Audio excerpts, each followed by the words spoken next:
Greetings wherever you are. Welcome to this podcast, which I've entitled, Give Me This Mountain. In a way, it's my response to the many requests over the years to tell the story of our missionary work in Brazil and Portugal. In a way, this launching at this time also marks a significant date in our lives.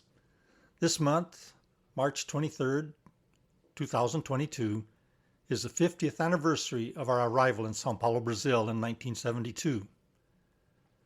It was our response to an undeniable call from God. And 44 years and 1 month later, in April 2016, we left the foreign mission field in response to an equally clear divine call. The last 40 years were spent in pioneer church planting mission work on Madeira Island. This mountainous volcanic island is a perfect setting to justify the title of this podcast. But mountains are not just steep outcroppings in the terrain. They represent challenges, always daunting and often seemingly insurmountable. My aim in telling this story is not to create a grandiose image of what we did, or as if we were heroic servants of God. My intention is to emphasize what great things God did. The decisions we made are not a magic formula for doing pioneer mission work in church planting, but the underlying principles of faith that guided us are. No one can do what we did. In fact, neither could we, nor could we ourselves go back and repeat our successes, quote unquote. In the first place, we weren't the ones who did it. In the second place, God doesn't repeat himself, as if he's tied to a standard operating procedure. We don't read of another Walls of Jericho battle or of a repeat David killing the giant with a slingshot victory. We can't go back and undo the mistakes we made either. We don't take credit for the victories or seek to deny the failures.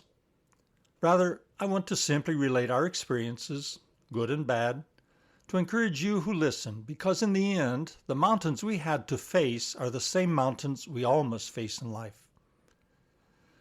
This is how God allowed us to conquer mountains, and he's still able and willing to lead those who trust him implicitly through and over the mountains they face. I have a tentative outline for the unveiling of this story, but this project has been and continues to be a work in progress. There will obviously be a timeline to the story, but I don't feel obligated to stick to a strict chronology as if I were reading a diary or journal. I wouldn't blame anyone for not putting up with that boring format. There are long stretches of life as normal. No biography relates all the humdrum events of everyday life, and no autobiography should either. Even the Bible narratives of the lives of the heroes of faith are amazingly short for the length of time they lived. What about Jesus' life? In John's closing words to his gospel, his version of the life and ministry of Christ, he admits, "And there were many other things that Jesus did, which, if they were written one by one, I suppose not even the world itself could contain the books that would be written." That's John 21, verse 25. And the things he did in 3.5 years of ministry are much more important than all we have done in 75 years of life on earth. My goal is not to simply produce a volume of words, but to describe events and situations that can illustrate spiritual lessons, valid for anyone, anywhere, anytime. I'll be consulting diaries and journals I wrote over the years.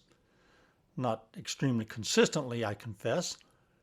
I have copies of my prayer letters and a blog that cover major details to help establish a proper sequence of events and place them in a proper time frame. While I don't foresee presenting a strict chronological account, neither do I want to get events out of place in the scheme of things. What I do pray will come out of this is that the telling of our missionary experiences will be used by God to help you, the listener, to trust him in conquering your mountains. When we arrived at Madeira Island, Portugal in December 1976, one of the key Bible stories that spoke to me was that of Caleb, one of the 12 spies sent into the Promised Land. There he saw a mountain and told God's servant Moses, "When you distribute the inheritance to the tribes of Israel, give me this mountain." As I walked the cobblestone paved streets of Madeira Island, or stood on the mountaintop and looked over the city of Funchal, its capital, I made one request of God. Give me this mountain. And he did. And this is the story of how it came about. But before I move on, I'm compelled to share this reference to a children's song, sung to the tune of For He's a Good, Jolly Good Fellow. It often came to mind as I contemplated telling our story, Give Me This Mountain. It goes something like this. The bear went over the mountain, the bear went over the mountain, the bear went over the mountain to see what he could see, and all that he could see, and all that he could see was the other side of the mountain, the other side of the mountain, the other side of the mountain was all that he could see.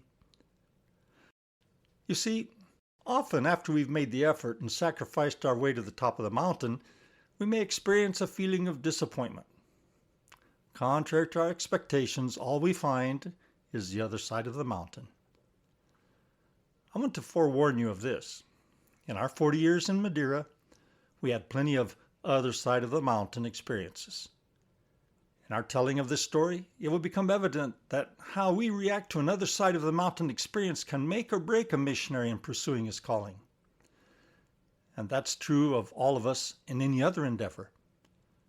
Pursuing a professional career to reach the top of the ladder, achieving the personal goal of a forever home, discovering that the romantic dream of a living happily ever after marriage has a large share of the other side of the mountain moments. Madeira Island is publicized as a paradise on earth. There are elements of truth in that which cannot and should not be downplayed when we compare it to other places to live. But if one stays long enough, the other side of the mountain comes into view. It's not quite the case of, it's a nice place to visit, but I wouldn't want to live there. But many foreigners who thought they had found paradise, after a time, decided they should look for a greener pasture somewhere else. And so have many Madeirans. But I'm getting ahead of myself. There's more of that in due time. It's time to set out on this challenge of conquering yet another mountain, one I've never scaled before, producing a podcast. There's a lesson we all need to remember in this. As long as we are on this earth and in these mortal bodies, there will always be another mountain ahead of us. We will always have a reason to pray, God, give me this mountain.